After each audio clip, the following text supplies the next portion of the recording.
नमस्कार विद्यार्थी मित्रांनो, स्वागत आहे तुमचं माझ्या यूट्यूब चॅनलमध्ये. मित्रांनो, आपण आपल्या चॅनलवर डेली अपडेट घेऊन येत असतो जाहिरातीच्या, जे शासकीय असतील किंवा मग कॉन्ट्रॅक्टचे असतील. अशा प्रकारचे जर चॅनलला नवीन असताल तर चॅनलला सबस्क्राईब करा. व्हिडिओ जर आवडला तर व्हिडिओ लाईक करा. तर आज आपण घेऊन आलो आहे मुंबईमधील वॅकन्सी अपडेट आहे. वॅकन्सी ही डाटा एंट्री ऑपरेटर आणि शिपाई या 2 पदाची आहे. तर चला व्हिडिओ स्टार्ट करू. तर पहा सर, जे group of hospital Mumbai medical college, grand medical college या ठिकाणची वॅकन्सी असणार आहे जाहिरात याच्यामध्ये. त्यानंतर पहा अधिष्ठता ग्रँड शासकीय महाविद्यालय सर जे रुग्णालय मुंबई यांच्या महात्मा फुले जन आरोग्य योजने आरोग्याअंतर्गत ही मुलाखतीद्वारे, म्हणजे ही मुलाखत जर सम असेल तर पूर्णपणे हे कॉन्ट्रॅक्टचे असणार आहे. ज्या ठिकाणी मुलाखतीचा शब्द आला तर वॉक इन इंटरव्ह्यूचा शब्द आला त्या ठिकाणी कॉन्ट्रॅक्ट असणार आहे. तर पहा कंत्राटी कामगार, त्यानुसार पात्र उमेदवाराकडून अर्ज मागवण्यात येत आहे, ॲप्लिकेशन मागवता येतं. तर पहा कोणता आहे. सुरुवातीची पहिली गोष्ट आहे, पहिलं जी वॅकन्सी आहे ती डाटा एंट्री ऑपरेटर असणार आहे. तर पहा याच्यामध्ये जी शैक्षणिक अर्हता आहे ती कोणती आहे. सुरुवातीला 12वी पास होणं कमीत कमी त्याचं गरजेचं आहे जो कोणी फॉर्म भरणार आहे. आणि जास्तीत जास्त तो कोणत्याही फील्डमध्ये, तो आर्ट असेल, BA असेल, BSc असेल, कोणतीही फील्ड असेल त्याच्यामध्ये त्याचं ग्रॅज्युएशन होणं गरजेचं आहे, म्हणजे UG होणं त्याचं गरजेचं आहे. त्यानंतर दुसरी अट त्यांनी अशी सांगितली आहे की MSc होणं खूप अनिवार्य आहे, कारण डाटा एंट्री ऑपरेटर जर पोस्ट असेल तर त्यांना कम्प्युटरचा नॉलेज असणं खूप महत्त्वाचं आहे. त्यानंतर तिसरी एक अट आहे त्याच्यामध्ये, मराठी ट्रान्सलेटर 30 शब्द प्रति मिनिट, म्हणजे 30 वर्ड्स पर मिनिट. त्यानंतर इंग्लिश जे आहे 40 words per minute, 40 words per minute, असं त्याचं ही एक अट त्यांनी टायपिंगमध्ये दिलेली आहे. त्यानंतर पहा याच्यामध्ये काय दिलं आहे, एकूण संख्या किती आहे, तर एकूण संख्या ही 18ची आहे, म्हणजे चांगली वॅकन्सी आहे. त्यानंतर वयोमर्यादा ही 38पर्यंत असणार आहे. त्यानंतर दुसऱ्याची रक्कम जी आहे, रक्कम दरमहा निश्चित वेतन 10,000, हे 10,000 फिक्स्ड सॅलरी असणार आहे. त्याच्यामध्ये दुसरं काही नाही भेटणार आहे, कारण ही कॉन्ट्रॅक्ट बेस्ड आहे. त्यानंतर दुसरी पोस्ट आहे, त्यामध्ये दुसरं आपण पाहूया. त्यानंतर सेकंड पोस्ट आहे शिपाईची, किमान 7वी उत्तीर्ण व कमाल 10वी उत्तीर्ण. तर पाहिजेमध्ये सेकंड पोस्टमध्ये काय सांगितलं आहे, जी शिपाईची पोस्ट आहे कमीत कमी तो जो भरणारा फॉर्म आहे तो 7वी पास होणं गरजेचं आहे, आणि जास्तीत जास्त तो 10वी पास होणं गरजेचं आहे. 3 त्याचे पोस्ट आहेत, 38 वर्षापर्यंत फॉर्म भरू शकतो, आणि 6,000 त्याची मानधन असणार आहे. तर अशा प्रकारची दुसरी पोस्ट आहे. परत एकदा सांगतो, शिपाई आहे 7वी उत्तीर्ण कमीत कमी, 10वी जास्तीत जास्त, 3 वॅकन्सी आहेत, 38 वर्षापर्यंत, 6,000 त्याची सॅलरी असणार आहे. ठीक आहे. तर अशा प्रकारच्या 2 पोस्ट आहेत. काही याच्या शर्ती व अटी पण सांगितलेल्या, तर त्या पण पाहून घेऊया आपण. सुरुवातीचं पहिलं आहे, वरील नमूदप्रमाणे कामगाराचे संख्यात कमी जास्त हे बदल होऊ शकतात. आता हे यांच्याकडे राईट्स असतात जे वॅकन्सी कमी जास्त करतात. त्यानंतर दुसरं, वॅकन्सी पूर्ण कंत्राटी असणार आहे, कॉन्ट्रॅक्ट बेसवर. MSc सर्टिफिकेट असणं गरजेचं आहे. त्यानंतर अनुभव जर असेल कामाचा तर प्रायोरिटी जास्त दिलं जाईल, प्राधान्य दिलं जाईल.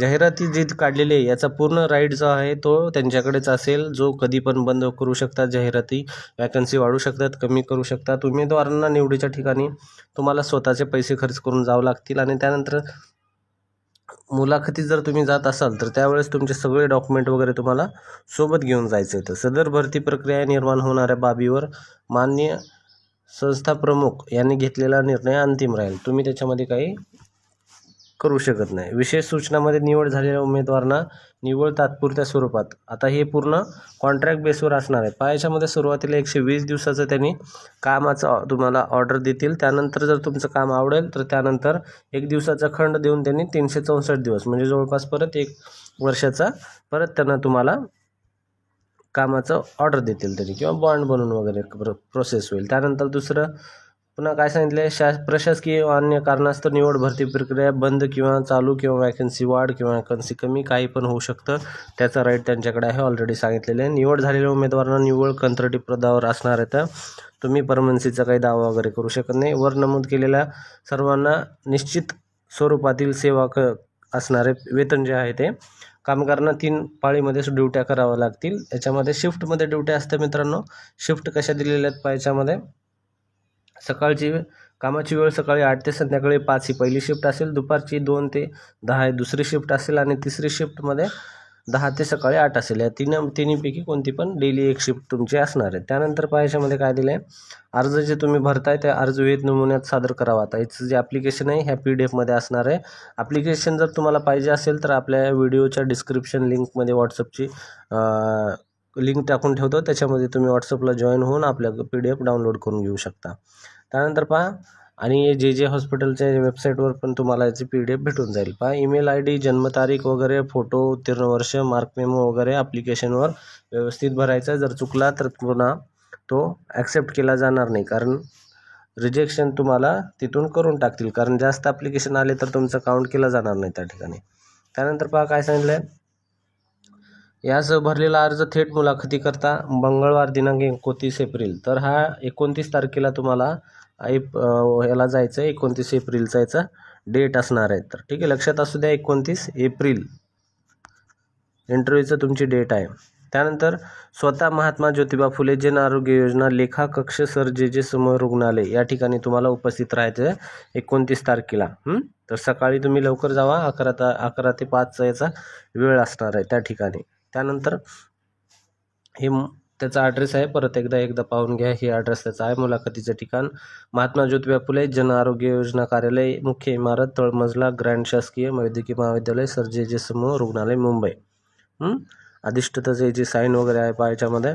त्यानंतर हे ॲप्लिकेशन आहे, ॲप्लिकेशनचा आहे तुम्ही डाउनलोड करून घ्यायचं आहे, प्रिंट काढायचं आहे, ते फोटो लावायचं आहे. ॲप्लिकेशनचं पोस्ट तुम्ही 2 पोस्ट आहेत, कशासाठी भरताय, त्यानंतर डेट, त्यानंतर तुमचं ॲप्लिकेशनचं पोस्ट, त्यानंतर तुमचं पूर्ण नाव, date of birth, permanent address आणि करस्पॉन्ड राहायचा ॲड्रेस, त्यानंतर mobile number, marital status, gender, email ID, ह्या सगळ्या गोष्टी ईमेल ID वगैरे व्यवस्थित भरा. जर काही चेंजेस झाले तर तुम्हाला ईमेल IDवर तो अपडेट करत असतात. पाहायच्यामध्ये क्वालिफिकेशन काय ते क्वालिफिकेशन पूर्ण भरा. त्यानंतर एक्सपिरियन्स असेल तर येस नो, आणि काही ऑर्गनायझेशनचे डिटेल एक्सपिरियन्स जर तुम्ही काम केलं असेल तर ते कुठं केलं आहे त्याचं तुम्हाला नाव लिहायचं आहे. म्हणजे कोणतं काम म्हणून कोणत्या पोस्टवर काम केलं ते लिहायचं, आणि कधीपासून कधीपर्यंत केलं, आणि टोटल एक्सपिरियन्स कधीपासून कधी केल्यानंतर किती काउंट होत होतो, 2 वर्ष 4 वर्ष, तर ते इथे तुम्हाला लिहायचं आहे.